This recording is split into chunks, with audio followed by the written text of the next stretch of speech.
Assalamualaikum warahmatullahi wabarakatuh. Bismillahirrahmanirrahim. Nahmaduka ya ghafur ya syakuru. Shalli wa sallim barik ala sayyidina Maulana Muhammadin wa ala alihi wa sahbihi asma'in. Nama ba'du. Teng ngerso para keluarga besar Kiai Haji Akil Sirot wabil khusus teng wau niki pernah paman kalian kula. Terus gada otoritas meksa. Tapi itu saya keren yang bihan malah pernambah, dia pernambah, dia putrine guru kula, niku dimanfaatno beliau, kayak gitu. Dia sedanten warohabae, wonten Mas Arif Kapolres sedanten ingkang kula hormati. Niki paling kula ngisi nampung 20 menit, ini top niku mun. Terus katanya niku ahlul ilmi dihormati, tapi nyatanya dipeksa. Terus memang banyak paradok dalam ilmu usul fikih. Ilmu usul fikih itu ilmu yang menjadikan orang itu bisa berpikir. Terus kalau tak cerita tentang pertama tentang Ki Akil sing al-ma'ruf bi ahli nahwi. Nahwu riyen di era dulu itu dadekno tiyang dadi wali. Sampai disebut hatta nahat qulubuhum li nahwihi famin azimi sya'nihi lam tahwihi. Terus orang-orang baik niku ketika usul teng pangeran nyebut Allah la ilaha illallah mboten saged. Sagete namung nyebut dhamir sya'an niku hu. Akhirnya kathah toreko sing ha hu niku gara-gara ahli nahwu niku. Nah, disebut fa'uribat makna dhamiris sya'ni. Jadi ngelafatkan la ilaha illallah tidak bisa tapi hu bisa. Mergi ke Jawa ini tukang ngakali, terus hukum ini diakali. Sakjane teke hadis ini mangkana akhiru kalami la ilaha illallah dakhalal jannah. Tapi ada kekhawatiran pas la ilaha mati. Lana la ilaha mati radi koyo ateis. Orang ono pangeran maujud mati. Sampean kan gak iso janjian mbek Israel. Kan mboten saged weanan, mboten saged kong kali kong. Nah, daripada la ilaha niku resiko karena takut mati pas la ilaha dereng illallah, terus Ki Jawa mulai nalkin ngangge Allah. Tapi Allah sarasan itu tidak mewakili la ilaha illallah. Akhirnya diambil dhamir sya'an fa'alam annahu la ilaha illallah. Niku asal usulnya. Cuma kebetulan thariqah kita tidak jalur itu, tidak jalur yang lewat dhamir napa? Sya'an. Tapi sementing tadi dawuhe Kiai Mustafa, sementing kita tahu secara ilmu. Terus nomor kali cerita uzlah wow. Kalau memang benar-benar uzlah. Terus kalau ini diundang acara-acara publik kemarin di Habib Jindan gitu, hanya di halaqah ilmiah. Kemarin terakhir beliau ngerayu ini dari marrotan wahidah. Ini saya pegang. Dan itu dicatat di Loh Mahfud. Dan ciri utama kiai itu tidak membatalkan perjanjian. Jenengan jauh marrotan wahidah Mas niku. Ben gelem. Terus ngaten kula cerita sithik tentang ilmu yang sering kula utarakan. Di antara kitab yang dipakai guru-guru kita sing dilanggengi Mbah Mun Maus niku kitab Ihya.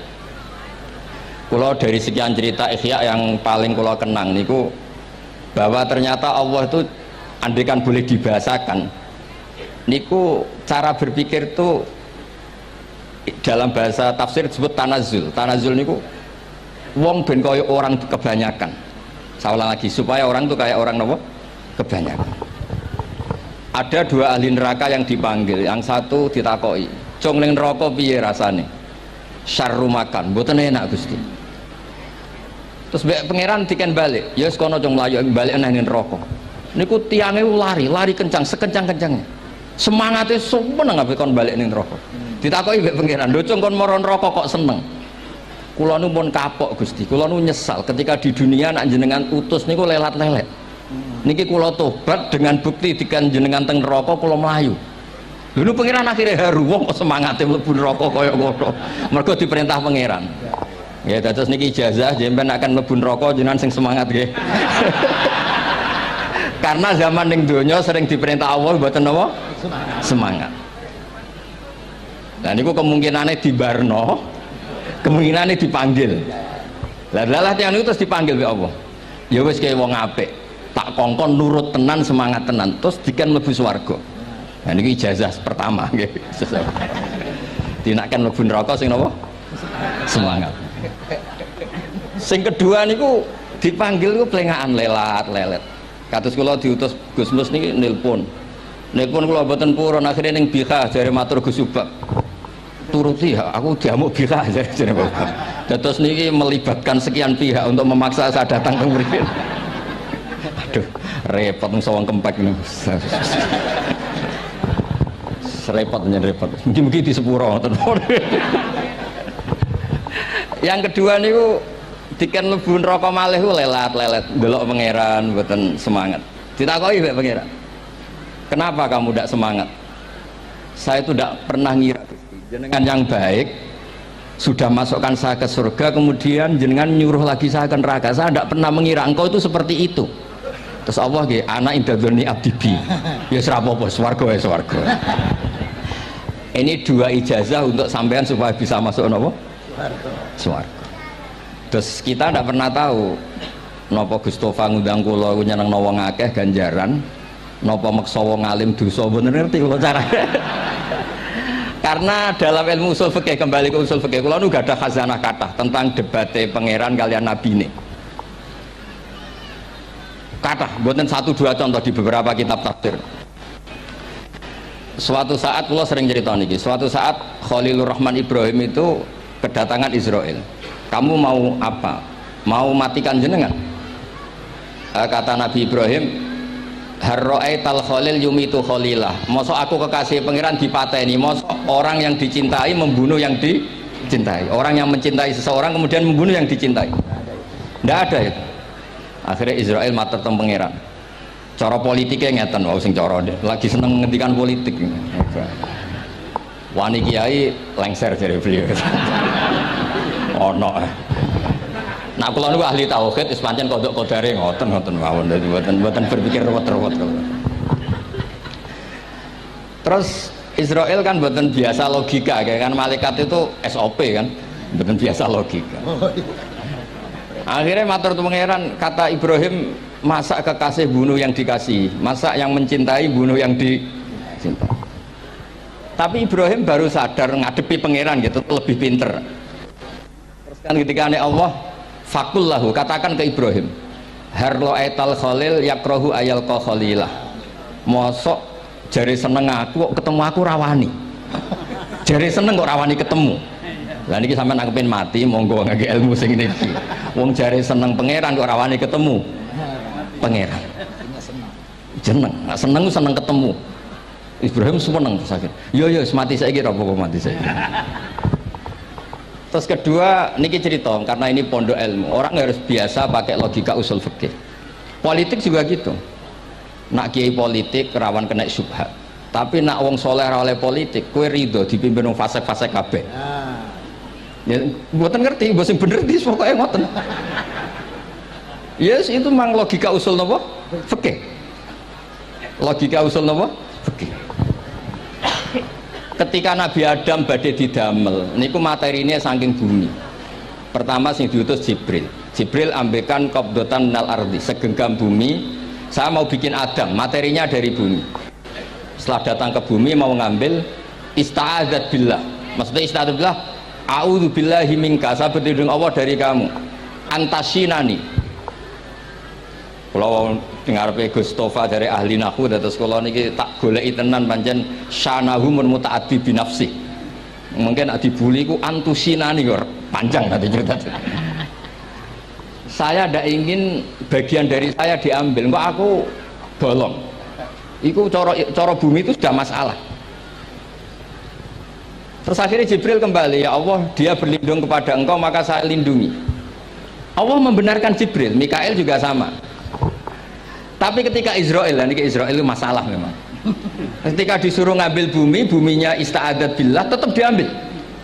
A'udzu billahi minka antasinani, saya berlindung Allah supaya kamu tidak melukai saya, mencidrai saya dengan mengambil bagian dari saya.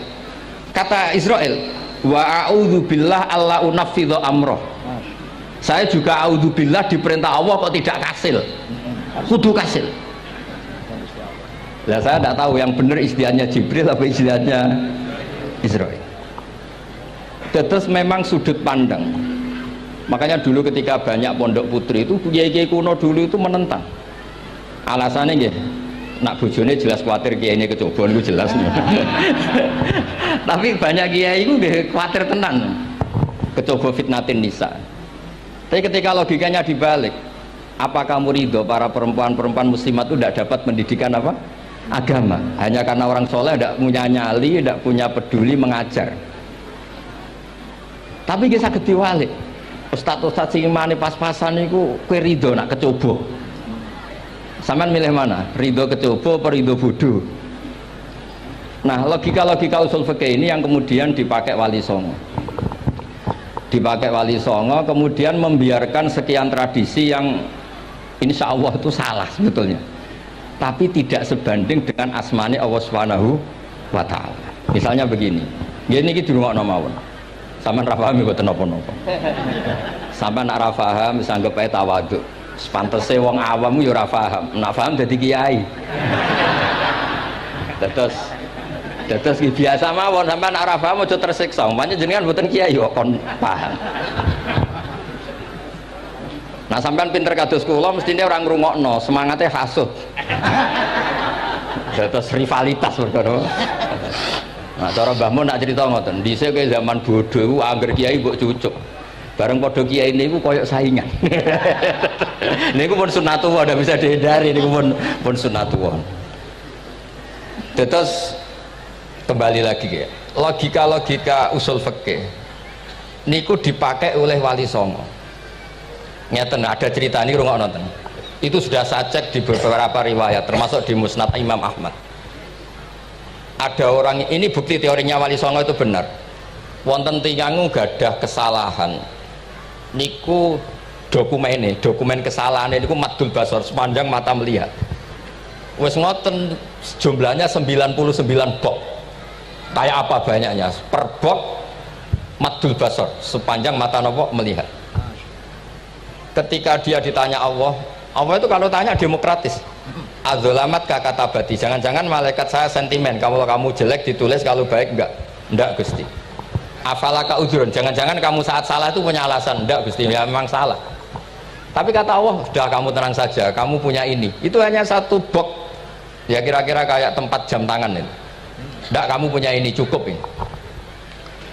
Terus malaikat tanya, ya Allah, apa artinya, apa ngefek itu kalau ditimbang dengan kejelekan sebanyak itu dengan satu box jam. Orang ini juga bilang, Gusti sudah ada usah ditimbang, nggak ngefek itu pasti kalah. Tapi setelah ditimbang menang yang satu box kecil tadi, karena di situ ada la ilaha illallah Muhammadur Rasulullah. Jadi malaikat diancam sama Allah, kamu berani tidak mempertimbangkan nama saya? Apapun banyaknya box itu dosa itu tidak saya. Kalau ini la ilaha illallah itu nama saya. Kamu berani tidak mempertimbangkan nama saya? Ya tidak berani Gusti, ya harus dimenangkan. Nah itu semalahnya kalau pengajian ini ya ono istilatur rijal wan nisa, tapi baru kayak ngaji di sepuro. Ya aja muni halal tapi ya aja muni terus gak ono faedahe. Di sepuro insyaallah. Karena kalau nuruti harus steril halal itu kayaknya tidak bisa. Terus di situ ditutup fala yaskulu ma asmillahi ta'ala syai'un. Dibanding asmane Allah Ta'ala sesuatu itu tidak ada nilainya, pasti menang Allah Ta'ala. Sehingga banyak ulama ngendikan kowe nak berdosa, bersalah mojo iki-iki. Dan kalau Anda dosa misalnya catatannya satu box terus di bawah ada astagfirullah, malaikat ditanya sama Allah, kamu berani tidak mempertimbangkan nama saya disebut di situ? Enggak berani. Nah saya ini ribuan orang yang ngundang, saya berani mengabaikan. Bareng ono wong ngaku mbah ya mbah tenan wae. Ya terus ngoten, kowe wani gak mempertimbangkan Gustofa sing mantune Mbah Maimun. Ya. Semoga cara pandang malaikat nanti seperti itu. Tapi nanti kalau malaikat cara pandang, mbah kok tukang makso putu. Itu mbah model opo. Nah saya ini sudah ngalah satu kali. Berikutnya logika kedua yang insya Allah terbangun di kalangan malaikat, yaitu mbah ora oleh maksa napa butuh. Ning dinggon mbah yang baik putune dolanan di Barno. Ini ora. Putu lagi asik-asik dolanan. Rene. Kon nyapu. Nah, itu udah jenis mbah yang baik. Terus kula suwun lah ngaji usul fikih yang serius karena itu menjadikan kita bermartabat. Kula niku sering lepas jenazah tangga-tangga kula nggih penggene ndelok TV, nak bengi nggih ngelamun, ngayal sugih, kadang yo ngapalo tikus sing liwat dhuwure saking ora ana penggawean. Tapi kula nang lepas jenazah ini orang baik. Sampai bojone protes, "HP opo lho Gus angger bengi ku mau ngelamun ngitung tikus liwat, ngitung apa." Terus kula matur, ngitunge aja ngono, ngitunge tarokal ma'asiyah. Wong ning omah itu artinya tidak dugem, tidak melakoni maksiat. Itulah yang menjadikan usul fikih itu ilmu yang sangat terhormat. Coba kalau Anda jadi pakar usul fikih kayak saya, mau kaji betul usul fikih. Orang tidur semalaman jangan bahasakan tarokat tahajud, wa tarokal witro, wa taroka qiyamal lail. Tapi bahasakan tarokat zina, wa tarokal ghibah, wa taroka kada wa kada minal ma'asi. Keren buatan? Keren. Kalau kamu udah ahli usul fikih maka kiai kok amen turu, kiai kok guyon suwengi. Lu kiai guyon suwengi itu melawan kiai itu, ustaz juga manusia. Karena bengi ku ya kepen nonton, tapi kan buatan pantas. Akhirnya korbannya santri ini dijak guyon gak jelas. Lah apel ning rodo ya ora pantes. Nglawan nafsu iku berat, carane ya dilalek-lalekno guyon niku. Lah muga-muga malaikat kabeh ahli usul fikih nganggep ngono iku perlawanan terhadap keinginan apa maksiat. Malaikat ngaji ora. Makanya itu disebut di kitab usul fikih Tanghubul Usul itu izma min mubahin illa wa yatahaqqaqu bihi tarku haramim ma fa yalzamu minas sukun tarkul qatli wa minas sukut tarkul ghibah. Tidak ada sesuatu yang mubah kecuali saat Anda lakukan, saat itu juga Anda meninggalkan keharaman. Maka sebetulnya mubah ini punya nilai yang luar biasa, yaitu tarkul haram atau tarkul ma'asi. Jadi sawane sampean nang omah kukar-kukur, mlebu metu, kukar-kukur meneh, mlebu metu, bariku turu angop ngorok. Nah, semoga malaikat ini al-usuli sehingga ngitung itu hadza tarokal ma'asiya kullaha. Hebat ini orang yang tinggal napa? Maksiat. Kayak nak malaikat itu jenis rada ekstrim. Alumni kempek suwengi ra tahajud ora witir ku alumni opo? Makanya kalau niku ngaji usul fikih terus supaya diperdengarkan ke malaikat. Supaya teorinya pakai usul napa? Fikih. Jadi kalau melihat kita melakukan mubah niku dihitung tarkul napa? Ma'as. Nah, ini pentingnya ngaji. Kalau nate ditanya sama seorang dosen, Gus, masa iya Quran yang katanya mutu semutu-mutunya kemudian ada ayat kulu washrobu, mosok urusan mangan gak usah disuruh orang juga makan, terus kualitasnya kulu washrobu itu di mana? Terus kalau jawab, terus sorokan yang penting wopo rapat utawa seminar. Ndak ada rapat, ndak ada seminar itu kamu ndak mati, tapi kalau nggak makan itu mati. Penting mana? Ya penting makan. Lah iya, jadi orang itu lupa kalau sesuatu yang seserius itu karena menjaga nyawa, yaitu makan.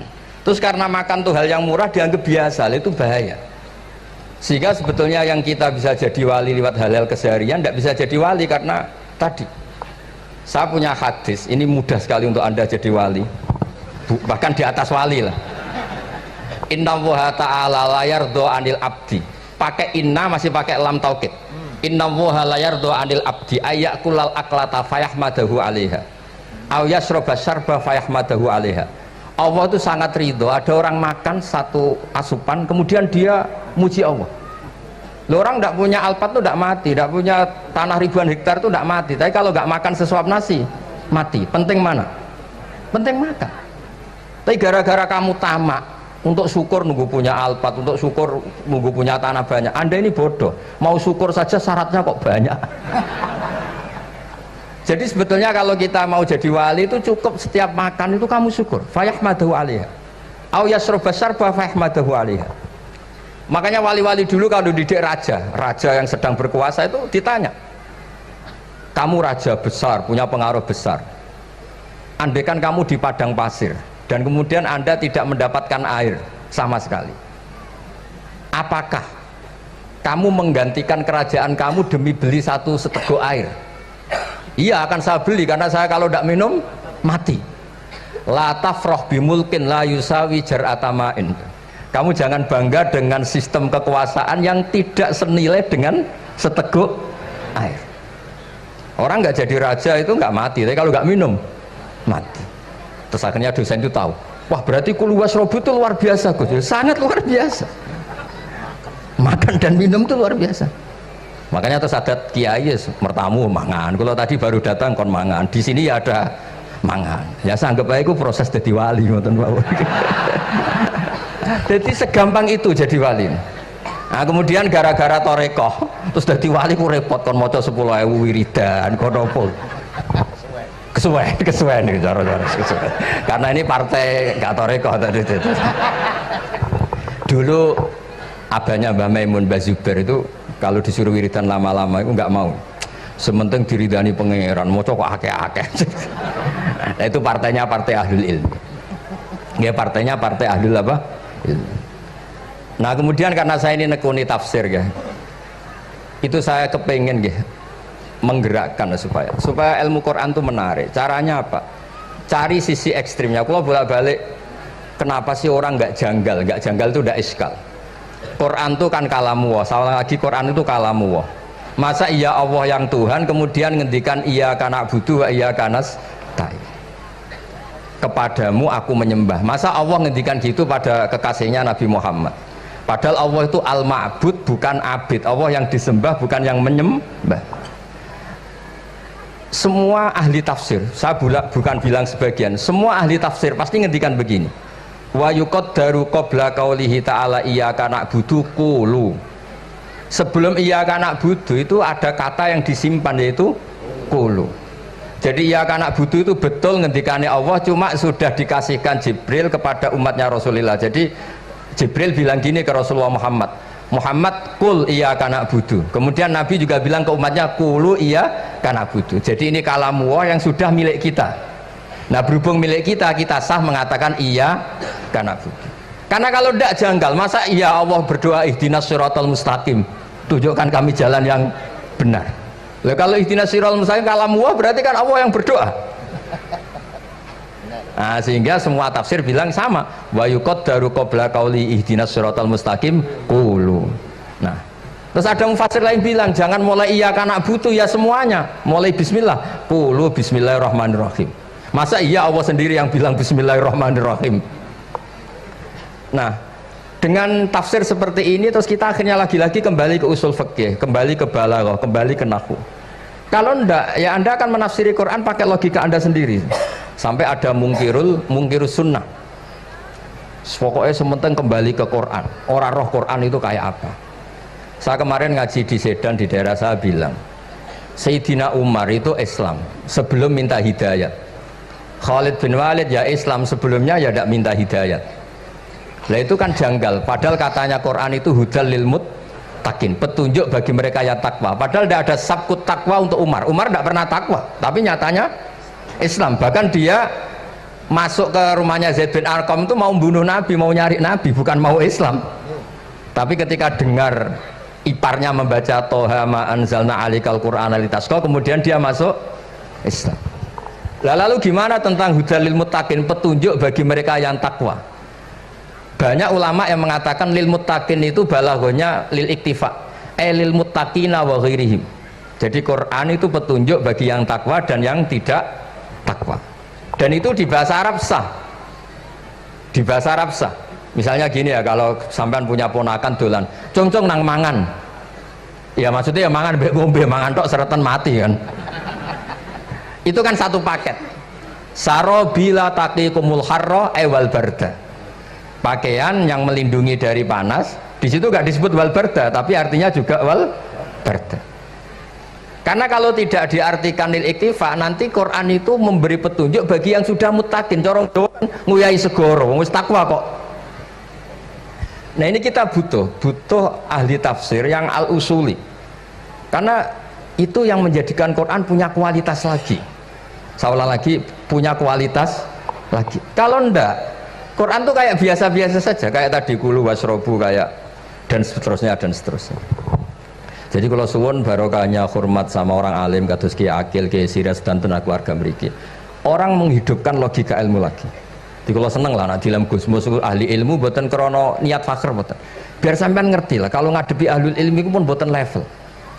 Ahlul ilmi itu kalau punya logika itu tidak bisa dibantah. Saya beri contoh sekian contoh yang nyata yang diajarkan Rasulullah SAW. Nabi itu pernah mau dipermalukan orang karena Nabi ngendikan la adwa wala tiarata, tidak ada penyakit menular. Terus ada orang iseng kok onta yang kena kudisen itu dijejerkan yang waras ikut kena kudisen. Terus orang ini tanya, ya Rasulullah ini tadi sehat, tapi kena onta yang kudisen ikut kudisen. Nabi tanya lagi, faman adal awal, yang kudisen pertama ketularan siapa? Wah itu dari Allah ya, maksud saya seperti itu. Jadi ada terus orang-orang kafir itu cara berpikir aja alal alihata ilaha wahida inna hadalah syai'un ujab. Muhammad ya tentu mereka masih jangkar. Muhammad problem kita ini banyak. Kalau Tuhannya satu tidak cukup. Ada problem kredit macet, ada problem macam-macam kan, utang piutang macam-macam. Kalau Tuhannya satu tidak cukup. Kita butuh Tuhan banyak karena problem kita banyak. Lalu Nabi mengajarkan mereka apa logika yang dibangun. Kalau kamu jadi buruh, kemudian majikan kamu banyak, semuanya merintahkan kamu bingung nggak? Ya bingung. Tuhan kamu itu majikan kamu, kalau banyak-banyak perintah semua kamu yang bingung. Ya sudah mat Tuhannya satu saja. Itu disebut dorobawa masalah rojulan fihi syuraka umutasakisuna warojulan salamal lirojul. Nah sekarang itu kita ini mulai kehilangan fatonahnya Rasulullah SAW. Nabi dulu itu kalau nerangkan ilmu itu logikanya gampang sekali. Logika yang dibangun tuh gampang sekali. Ada orang cerita, ya Rasulullah saya ini ada sekian anak saya, yang paling saya cintai satu. Apa saya boleh melebihkan yang paling saya sayangi dalam pemberian? Nabi jawabannya itu tidak langsung jangan enggak. Apakah kamu berharap bahwa mereka semuanya baik ke kamu? Iya semuanya saya ingin baik ke saya. Ya kalau gitu jangan. Kan tidak fair kita mengunggulkan yang satu, melebihkan yang satu, sementara kita berharap semuanya baik. Itu tidak fair kata Nabi. Jadi dulu Nabi itu terus ini yang cerita fikih. Dulu Ahlul Madinah itu mangga itu masih pentil sudah dijual. Pentil dijual harganya 2 juta. Masa iya pentil harganya 2 juta? Karena dengan asumsi sudah jadi mangga. Tapi ketika Nabi datang di Madinah dan penduduk Madinah itu abkhosna sikailan, orang paling buruk dalam timbangan dalam jual beli. Nabi cara ngendikan itu unik. Ara'aitum law anna waha yamna'us samra fabima yastakhillu ahadukum mal akhi. Kalau pentil ini ternyata kena angin terus kemudian tidak jadi buah, lalu kamu nerima uang 2 juta itu atas nama apa? Atas nama beli pelem, nyatanya belum jadi enggak. Mosok kalau pentil seharga 2 juta. Semenjak itu terus Ahlul Madinah sadar kalau jual buah itu nunggu ba'da buduwi solahiyah, setelah samroh ini berbentuk.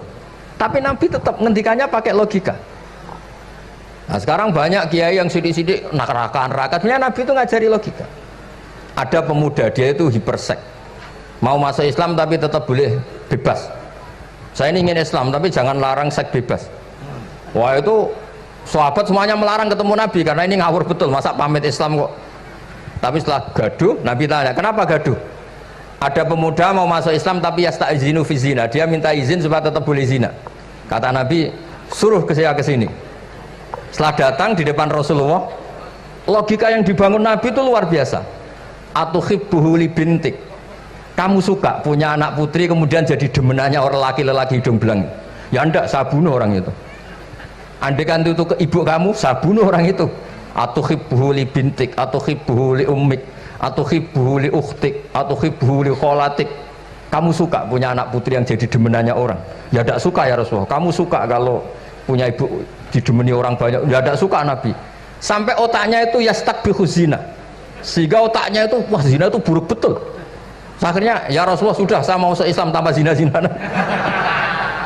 Karena logika yang dibangun Nabi itu luar biasa. Nabi pertama mengingatkan atuhibbuhu li bintik, atuhibbuhu li ummik, atuhibbuhu li ukhtik, atuhibbuhu li kholatik.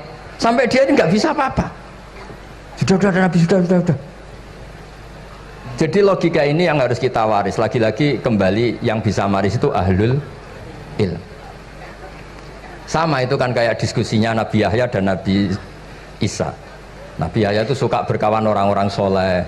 Setiap berkunjung di mana itu nyari yang orang-orang soleh.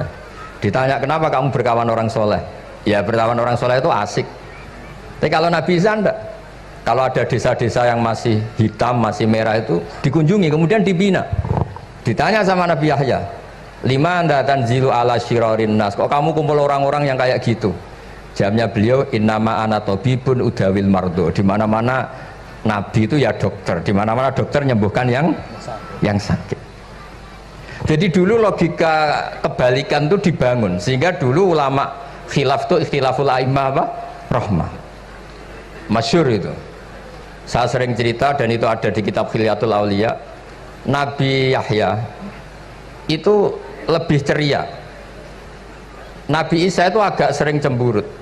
Atau kebalikannya, pokoknya yang satu itu mali aro ka'abisan ka'anna kataknatu min rahmatillah. Kamu kok sering cemburut, seakan-akan rahmat Allah itu terbatas, wong kok ora iso syukur. Yang satu gojlok, mali aro ka dohikan ka'anna katakmanu min makrillah. Kowe kok guya-guyu, kok is bebas kok neraka wae gitu. Nah, sehingga ya itu tadi sudut pandang. Makanya saya sering cerita dulu kalau Said Abdul Al-Haddad itu tanya, "Cung kowe ngaji sopo?" Ngaji si A. Kiaimu tahu nangis? Ndak. Ojo ngaji. Kiaimu ati atos, kiai kok ora iso nangis. Tapi kalau Abdul Hasan Asadili kebalikan, "Cung kowe ngaji sopo?" Ngaji si A. Kiaimu tahu guyu nak ngaji mboten nate. Ora usah ngaji wong ora iso syukur. Jadi nah itu yang akhirnya menjadi keseimbangan khaufau wa tama. Ada khauf, ada apa? Roja. Sehingga karena sudut pandang itu nggak bisa dihilangkan, sawalangnya nggak bisa dihilangkan. Ini yang sering diceritakan kisah itu kakaknya ini. Dulu Muhammad bin Hasan Asy-Syaibani, Imam Syafi'i itu lama sekali beliau jadi ulama top yang suka fikir, dianggap fikir itu aman, ngeringankan hisab. Nggak jenengan fikir yang dihisab malaikat apanya kan? Kan nggak bisa ngisab jenengan, apa saja tidak punya. Punyanya problem.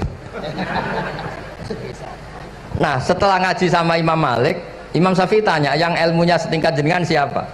Kata Imam Malik, sebetulnya Abu Hanifah, tapi orangnya sudah meninggal, tapi ada muridnya namanya Muhammad bin Hasan Asy-Syaibani. Kamu ke sana dari Madinah ke Irak, dulu tempatnya di Baghdad. Setelah di Irak, Muhammad bin Hasan Asy-Syaibani itu kalau ngitung uang tuh di meja, emasnya tuh banyak, uangnya banyak, dia hitung di meja, malah kaget. Saya ini gedeng kiai, kedunyan ini ketemu kiai, kedunyan. Ya karena Muhammad bin Hasan Asy-Syaibani itu wali, kamu tanya, kamu heran ya ada kiai kaya? Iya. Ya sudah, kekayaan ini kasihkan orang fasik, biar dipakai demenan, dipakai mabuk, dipakai ini. Terus, ya jangan, kalau kena orang fasik bahaya, jenengan saja. Semenjak itu Imam Syafi'i mulai rodok seneng duit. Jadi ada ceritanya, soalnya kok diangen-angen, nah terus keterusan umatnya kayak gini-gini itu. Jadi ini cerita nopo istihad, apa cerita nopo istihad. Sama pangkat juga sama. Gue seneng nak orang soleh-soleh tidak ikut ngurus negara ini, mau dikemanakan negara ini. Tapi ada yang berpikir, gue seneng nak orang soleh terkontaminasi. Ya sudah monggo, sing serapayu jabat, nggih berpikir zuhud. Sing payu ya berpikir politik. Yang penting semuanya itu berdasar ilmu. Yang penting itu semuanya berdasar apa? Ilmu. Karena ilmu ini basis yang paling diridani Allah Subhanahu wa taala. Masyhur itu di Ihya sering diceritakan Imam Ghazali, ana alim uhibbu kulla alim. Kata Allah, saya ini alim dan sangat mencintai orang alim. Karena orang alim ini yang tahu perspektif. Orang yang enggak, yang ngiranya, saya ulang lagi, yang ngiranya itu enggak ilmiah. Di depan orang alim itu sangat-sangat apa? Ilmiah. Yaitu tadi misalnya ada ayat wa min ayatihi manamukum bil laili wan nahar. Masa iya tidur yang ngorok semua turunnya secara jelas kok jadi wamin ayatihi. Tanyakan ahli medis, sistem tubuh kita kalau nggak tidur tuh kayak apa rusaknya. Dan toat pas-pasan ini satu-satunya solusi ya turu. bengi ngempet kepen delok dangdut, delok dugem. Barang turu jebule esuk wis bar, alhamdulillah. Cara melek iman kamu seberapa?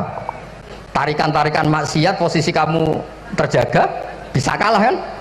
Tapi kalau tidur sukses kan tarkul maksinya.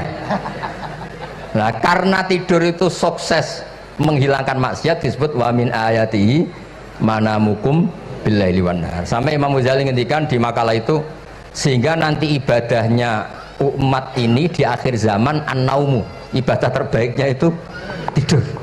Jadi mulane maksud kula ngeten lho. Sampeyan anut jalur wong alim dia turu ya ibadah, tengok-tengok ya ibadah, jagongan nggih ibadah, gojol-gojolkan ambek kanca nggih napa? Ibadah. Karena ini semuanya kul bi fadlillah bi rahmati fa bidzalika napa? Falyafrahu. Tapi kalau kamu tidak punya basis ilmu, adanya suudzon. Kiai kok jagongan guyon sewengi kiai opo? Kiai kok turu sewengi ku kiai. Karena basisnya ada ilmu. Padahal jelas ketika Rasulullah bikin urutan kebaikan, pertama Nabi ngendikan kamu menolong orang. Jika tidak bisa, terakhir Nabi ngendikan takufu syarraka anin nas fa innaha shadaqatun minka ala nafsik. Tadi beliau juga cerita di nasihat Imam Mun, idza lam tuhsin fala tusi. Kalau tidak bisa berbuat baik, setidaknya kamu tidak berbuat jelek sama orang lain. Dan potongan ini paling gampang apa? Tidur kan? Wis sampeyan nak turu wis ra zina, ra maling, ra ngrasani wong wis ora tusik. Nah, dengan konstruksi usul fikih seperti itu kamu tahu kualitas ayat wa min ayatihi manamukum billaili wan nahar. Ya sama, ternyata makan itu yang menjaga nyawa, ternyata makan itu yang menjadikan syukur. Kalau kamu nggak percaya puasa, sama nak poso gedang goreng mewah. Gedang goreng itu mewah, air satu teguk itu mewah. Makanya kalau lama dulu ada santri kepengen mangan enak, ya saya ingin mangan enak gini-gini, caranya gimana? Itu rumusnya ada sate, ada mie ayam. Idamuhu alju. Kalau kamu ingin enak, lauknya itu lapar. Ya kalau puasa itu semuanya kan enak. Nah itu lagi-lagi basisnya itu ilmu. Nah sekarang banyak orang yang sudah tidak peduli dengan ilmu, kayak ijazah dilakoni kan. Jadi kayak wiridan la ilaha illallah itu sebetulnya harus dibarengi dengan ilmu. Ini yang terakhir supaya nggak lama-lama. La ilaha illallah itu basisnya ilmu. Surga yang begitu mewah itu dibikin juga bagi yang melafadzkan la ilaha illallah. Neraka yang begitu ekstrim, sampai kalau benda dijatuhkan dari atas ke neraka itu sampai bawah nunggu 70 tahun. Bisa kamu bayangkan kalau kamu di dalam, naiknya susah itu. Ini dijatuhkan ke neraka itu sampai bawah nunggu berapa? 70 tahun. Loh, neraka sebegitu ekstrim itu dibikin untuk yang menolak la ilaha illallah. Berarti kalimat ini kalimat spesial.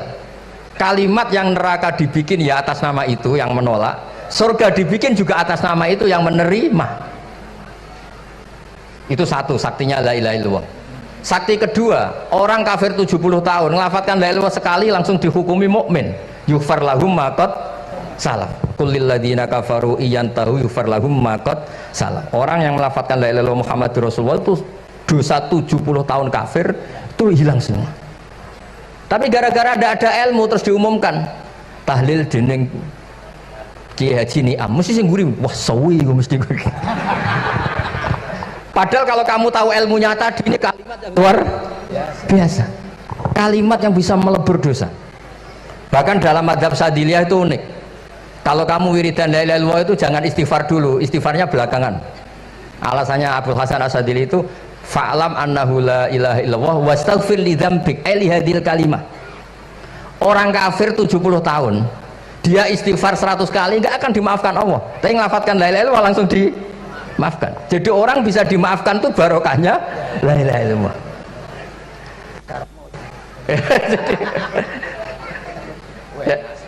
Ya kan?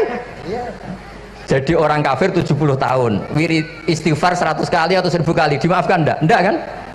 Tapi kalau membaca la ilaha illallah dimaafkan. Jadi istighfar tuh ngefek positif itu kalau dibarengi la ilaha illallah. Makanya wastaghfir li dzambika bihadil kalimah, cara Al-Qur'an. Kamu boleh istighfar berdasar hadhil kalimah, berdasar la ilaha illallah. Tapi terus kemudian ya thariqah itu banyak, itu urusan rasa. Justru karena la ilaha illallah kalimat thayyibah harus disucikan dulu. Caranya istighfar dulu. Lah itu urusan monggo lah. Tapi apapun itu basisnya harus napa? Ilmu. Basisnya harus ilmu. Jangan malah sentimen. Wong di kuburan wiridan la ilaha illallah dihukumi kafir. Nah, itu kan aneh. Wong kalimat ini yang kafir saja menjadi muslim, sekarang yang muslim menjadi kafir. Itu paham kok seaneh itu gitu kan. Ya karena basisnya ada ilmu tadi. Coba kalau basisnya ilmu, itu kan aneh betul. Hadil kalimah kalimatun soro bihal kafiru musliman. Fakaifa sorol muslimu bidzalika kafiron. Ini kalimat yang kafir saja menjadi muslim. Masa dengan kalimat yang sama yang muslim menjadi aneh enggak? Aneh. Jadi kalau suwon pokoknya basis ilmu harus sekuat-kuat. Ya caranya gini nagih kiai kon sregep mulang aja politik terus ngoten. Tapi politik ya bagian dari ilmu, wis ra iso diterangno lho. Nggih ngoten mawon. Assalamualaikum warahmatullahi wabarakatuh.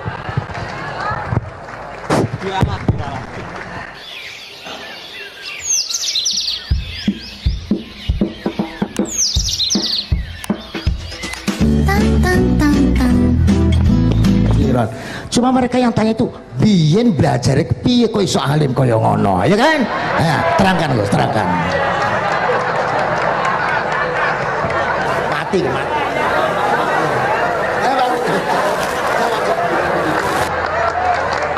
Setuju kan? Setuju?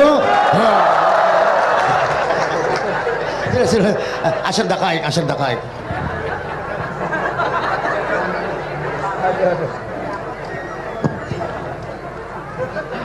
Andaikan pertanyaan itu ke Mbah Mun, mungkin jawabnya gurune sopo.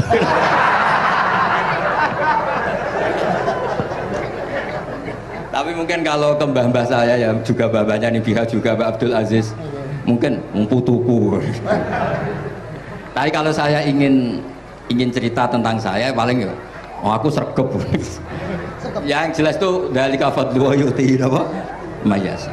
Tapi gini, kalau ini menghormati bahasa saya ini, kalau ijazah begini, dulu Mbak Mun tuh sering cerita juga bahasa kena kepengen ngalim, ku sinau sedurunge ngaji ya. Misalnya kamu ngaji takrib atau ngaji wahab sama Mbah Mun, kamu baca dulu sebelum ngaji. Nah, setelah dibaca, misalnya kamu baca rofa, kok Mbah Mun baca jer, kamu baca jer, Mbah Mun baca rofa, berarti goblok tulen. Karena semua teori Anda kok salah. Ya misalnya Mbah Mun baca wadakaro sopa al-musonifu, kamu baca wadakaro al-musonifu. Berarti kan goblok banget itu. Ya kan ada cerita gitu, ada orang tuh nggak tahu betul Gus maknanya lam tardiman itu apa. Lam tardiman dicari di kamus itu udah ada, ternyata itu di khet lam tarodaman. Dia baca satu lam tardimannya dicari di kamus sampai hidup mati lagi ya nggak ada. Nah, jadi kamu baca dulu, misalnya di bab khet lam taro ningali sapa mar'ah daman ing geteh. Ternyata ngaji Mbah Mun paginya jadi baca lam taro daman. Jadi kalau kamu malamnya baca lam tardiman loh kok. Jadi itu kata Dewi Mbah Mun mergo sorokan kabeh santriku ora mungkin. Carane ngecek kebenaran Anda yo maca sik. Nanti kalau kemiripannya 50% ya separuh alim. Kalau 70% ya serontok alim. Tapi nanti kalau kemiripannya sampai 100% dan berkali-kali, ya berarti kan sudah luar biasa. Jadi yang ngaji sama Ki Mustafa, Ki Niam, saya mohon santri-santri itu belajar dulu, biar bisa ngecek nanti guru saya baca kayak apa. Waduh salah ya Gus. Kenapa lah? Waduh salah. Karena kiai itu kalau salah ya mau ngalah. Ini ceritanya bangun betul. Ada kiai nggak tahu apa kakean mergawe kakean politik nggak tahu. Wal babi lan walang. Terus ada santri, kulo gak ada makna kok lawang. Ya walang sing lawang tuh. Mau ngalah. Terus watini lan wit alu. Gurune maca alu. Kulo gak ada makna kok elo. Lah ya wit telu kena gua alu.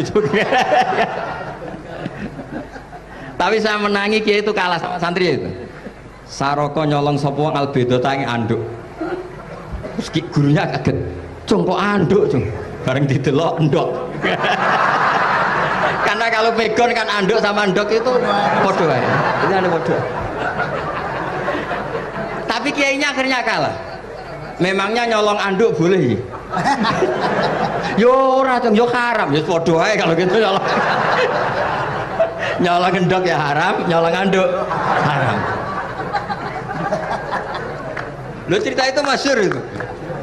Kalau cerita yang terkenal di Lirboyo itu kan ada santri dari Jakarta di kelas. Gurunya bilang Ja'a Zaidun, Zaid datang. Waro'a itu Zaidan, saya melihat. Si murid ini itu melihat pintu terus. Lama-lama gurunya itu tersinggung. Kamu diajari pelengahan nggak sopan. Habis Ustadz bohong. Lah kenapa bohong? Katanya Ja'a Zaidun, Ra itu Zaidan. Zaidnya mana?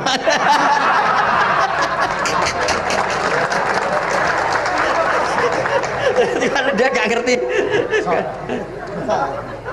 Zaid datang, saya melihat. Mana orangnya kok dibahas-bahas terus itu. Ya, jadi yang serius tadi, kalau sampean ingin nguji kualitas Anda, makanya saya dulu itu pede baca kitab di depan Mbah Mun karena ya ngecek. Dan dulu itu Gus Zofur, Gus Kamil sebelum ngaji ya itu mesti sinau sama saya. Nanti ketika Mbah Mun baca tadi, kalau kemiripannya kita 90% ya bagus, syukur-syukur sampai 100, dan itu terulang sampai Wahab Hatam, Jamul Jami' Hatam, sehingga kita tahu. Jadi kalau diskusi kita kok salah ya tahu, kalau benar ya tahu, kalau tahqiq ya tahu.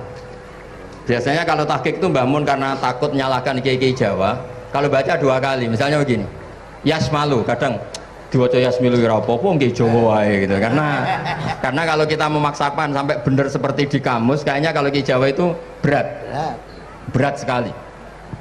Dumeli bojo bola-balik mesti ora goblok wis apik lah. Karena kalau baca tahqiq itu kan butuh kamus. Yang benar itu Yasmalu misalnya. Tapi kan populer juga orang baca Yasmilu. Saya itu menangi loh, Kiai Jawa dulu baca Simai itu menangi, Master Simai. Lama-lama setelah banyak alumni Al-Azhar terus berdasar kamus baca Samai semua sekarang. Saya menangi kiai itu baca Dilalah. Lama-lama karena sekarang udah banyak punya kamus, baca Dalalah, Fa'alah. Jadi kiai itu juga kadang-kadang keteror muridnya. Makanya Syekh Zakaria Al-Ansori itu pernah ditanya, kenapa engkau begitu alim alama sampai dilakopi Syekhul Islam? Kata beliau itu lucu jawabannya, karena saya ini orang yang sial. Saya dulu punya guru namanya Ibnu Hajar Al-Asqalani dan punya murid namanya Ibnu Hajar Al-Haytami. Kata beliau, dukik tuh bena hajaro ini. Saya ini digebek 2 batu. Kalau mau ngaji takut saya minta ampun karena disuruh baca sama Ibnu Hajar Al-Asqalani. Kalau mau ngajar takutnya saya bukan main karena Ibnu Hajar Al-Haytami itu cerdasnya bukan main. Jadi kalau saya salah itu konangan. Akhirnya dia jadi orang sial tadi. Mau ngaji ya belajar, mau ngajar ya belajar. Makanya meskipun ini pernah sepuh saya tidak berani ngaji beliau. Wah mesti meriang saya kalau ngaji. Jadi yang terkenal alim-alim mohon ngajinya dikurangi ya, karena ini kasihan gurunya. Kasihan gurunya. Nggih, pun cekap. Bon, itu catat ya. Sebelum ngaji baca dulu. Satu lagi, Gus.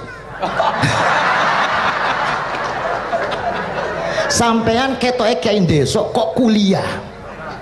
Mau kuliah? Oh, nggih nggih. Pun dari belajar dari mana sampai kemana Gus jenengan? Dari Mondok sampai ke Jogja sampai Putih. Monggo.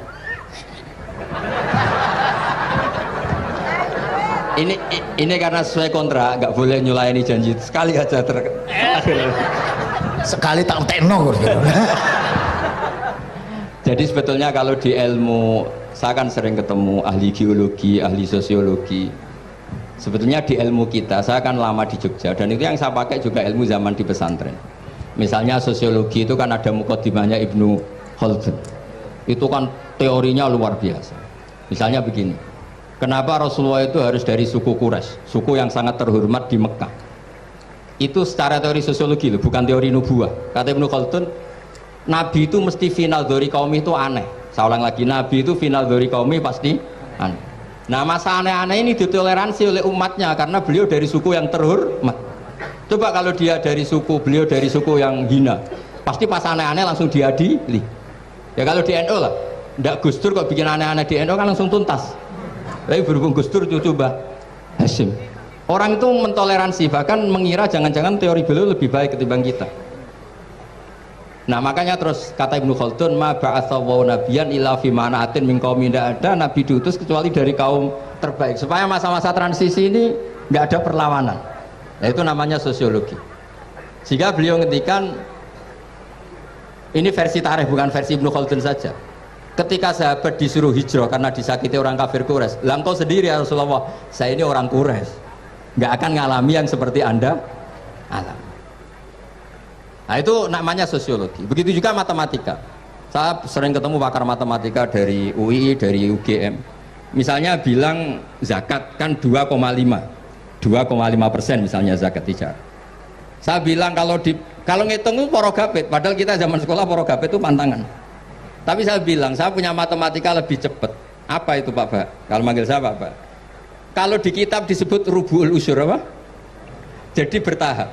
Misalnya 1 juta, usurnya akan 100.000. Setelah 100.000 rubu'nya 25.000. Itu kita tidak usah pakai catatan bisa. Nah itu matematika Arab. Makanya orang Arab itu nggak bisa nulis, tapi matematikanya cepat karena bertahap. Misalnya 1 miliar ya cari aja usurnya 100 juta. Berarti rubu'nya 25 juta. Berarti 2/5, 2,5 nya 1 miliar itu 25 juta. Tapi kalau orang Arab bilang itu rubul usur. Diusurkan dulu baru dirubuk. Misalnya 6. 2/3 6 berapa? Orang Arab bilang sulusan. 6 sulusnya 2. Sulus 2 kali berarti 4. Sama misalnya zakat zuro. Zakat zuro itu kan al usur sama nisful usur. Berarti misalnya kalau tidak disirami ya, tidak biaya, zakatnya itu 10%, berarti per 100 10. Nah sekarang kalau 10 ini kan berarti 1/10. Lah nanti kalau disirami pakai biaya namanya nisul usur, berarti 5. Jadi orang Arab itu gak mau langsung bilang 5, karena kalau 100 dibagi 5 itu jadi 5 itu mikirnya panjang. Jadi diusurkan dulu, terus nanti dibilangkan nisful usur. Nah, jadi ilmu khazanah kita ini sudah luar biasa. Nah, itu makanya terus orang Arab kalau ngitung matematika itu tidak usah tulisan, tidak usah porogabet, karena bertahap tadi. Jadi misalnya 2,5 bahasannya apa? Rubu'ul usur. 1 miliar, usurnya berapa? 100. Rubu'nya berapa? 25. Nah ini semoga buatan ngingkari janji. Wassalamualaikum warahmatullahi wabarakatuh.